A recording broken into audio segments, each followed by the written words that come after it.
The Scottish National Party is holding its annual conference in Aberdeen this weekend, and we can talk now to the party leader and Scotland's First Minister, Nicola Sturgeon, who joins us. Nicola Sturgeon, good morning to you. Thank you for your time with us. Loads to go through, and we have some time with you, which is great. We're reporting today the UK's new licensing round for companies to explore for more oil and more gas. We've had an energy minister on today about that. How does that marry with your plans for energy in Scotland? Well, we're investing to build up our already considerable renewable capacity in Scotland. Scotland is a net exporter of electricity. We already generate enough renewable electricity to cover almost 100% of our needs.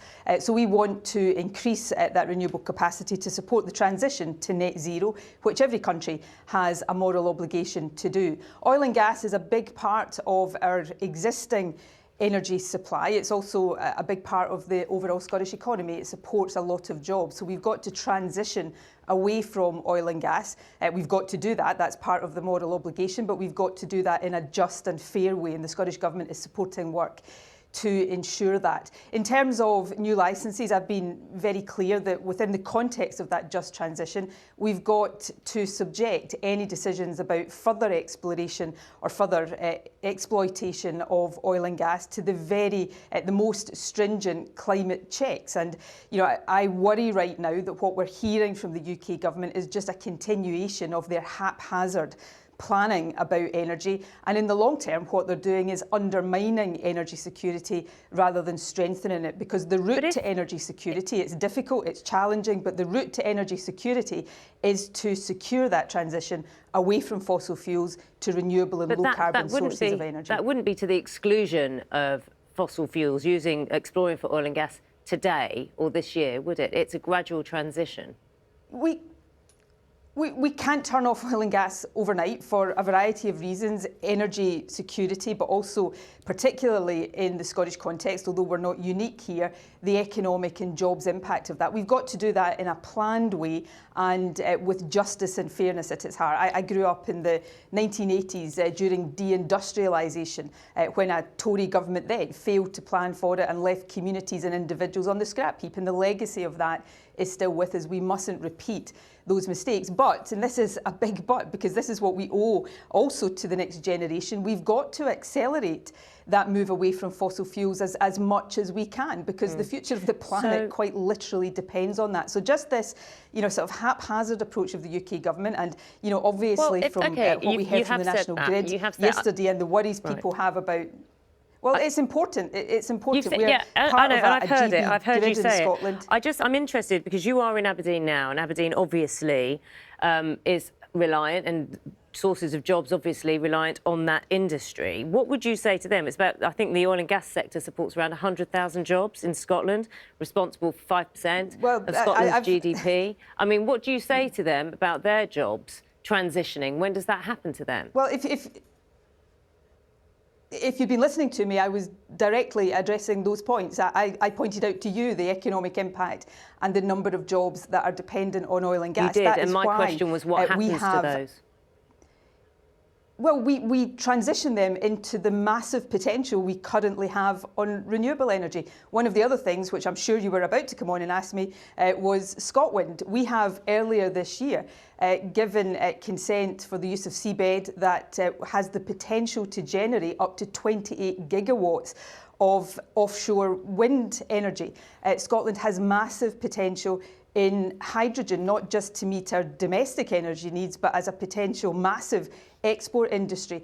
There are masses of jobs, if we get this right, that come from all of that. So one of the things you've just rightly said, I'm in Aberdeen. We have established a North East Just Transition Fund, which will be £500 million over the next few years to support the kind of move away from fossil fuels to renewable energy that also supports the shift in jobs as well. We are doing this in a very planned, thought-out way. We've got work underway in terms of a refreshed energy strategy. So these are really, really important issues that need proper planning. And I know you didn't want me to go on and say this, but it's an important point. We've got massive energy potential in Scotland. As I've said before, we're a net exporter of electricity, but we're part of the GB-wide grid. So when you have a UK government that is not planning properly, that has a big impact on us and undermines the potential from renewables that we have. Let's talk about the cost of living. You've identified £500 million in cuts to ease the pressure. How is that going to be found? How is that going to be paid for? Well, again, the Deputy First Minister, who's also the Finance Secretary of the Scottish Government, covering for the maternity leave of our Finance Secretary, set out the detail of that in the Scottish Parliament some weeks ago. So the detail of where those savings are coming from is all set out there absolutely transparently. Let me just set the context, though, for that. We have effectively a fixed budget in Scotland. We can't change, we've got limited tax powers, but we can't vary tax in year, and we can't borrow to meet day-to-day expenditure. So we've got to operate within a budget that is fixed and essentially set by the decisions a UK government take. Now, the value of our budget at the time we set it has been eroded by inflation to the tune of £1.7 billion. So we're having to do everything we want to do within a budget that is worth less because of soaring inflation. We're also, and I'm not complaining about this, we want to give fair pay deals to public sector workers, but the cost of pay deals, again because of inflation, is £700 million more than we budgeted for. So we have to make all of that fit. So we're looking at how we do that in a way that has least impact. But the other objective for that is to try within our budget to free up as much resource as we can to help people with the cost of living. Scotland is the only part of the UK that has a child payment. The Scottish child payment right now is giving £20 per week to low-income families. We're about to extend the eligibility for that and increase it to £25 a week. So that's the kind of thing we're doing. Yesterday, the Scottish Parliament passed emergency legislation to temporarily freeze rents of people who rent their homes and put a moratorium on evictions in place. So these are the kind of practical things we are doing within that fixed budget and trying, as far as we can, to take a planned and responsible approach to it. Whilst you've made cuts in that budget, are you cutting the budget for the independence referendum? Well, of course, we're talking about this financial year. An independence referendum, I hope, will be in the next financial year. So even if we did, which we're not going to because I was elected as First Minister on a commitment to an independence referendum, that's democracy. I was elected with a record share of the vote in the Scottish Parliament elections last year on a record turnout. So we're going to deliver on that commitment to people. But even if you want to look at that in the very narrow sense, stopping something that would incur expenditure in the next financial year is not going to help us in this financial year, but further than that, it would completely undermine the democratic mandate that we have. Let's talk about the NHS. I know, incidentally, it's also a tiny, tiny proportion of the overall Scottish Government budget. Let's talk about the NHS, the winter plan for the NHS in Scotland. How confident are you to be able to guarantee that there won't be pictures of people won't see ambulances queuing up outside A&E departments? Look, we're working really hard through investment in our NHS, trying to recruit more staff into our NHS. Staffing levels are already at a record high, and that was what we set out in the winter plan.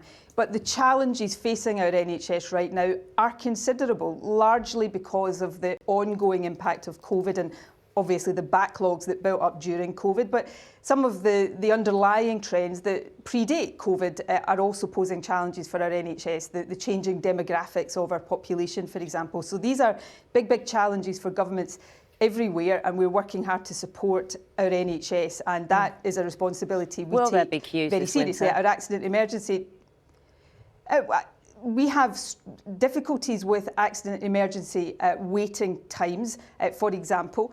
We are working to reduce those. Our accident emergency departments, although they face challenges, and I say this for context and also to pay tribute to those who work in our hospitals, they are the best performing anywhere in the UK.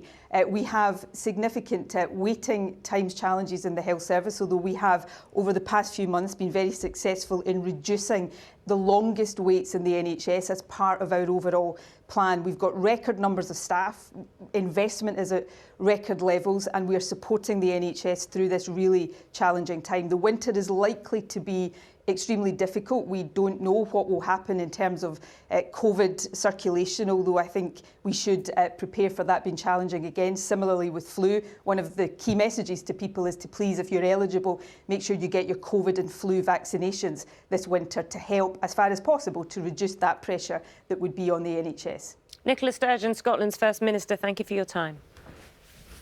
Thank you.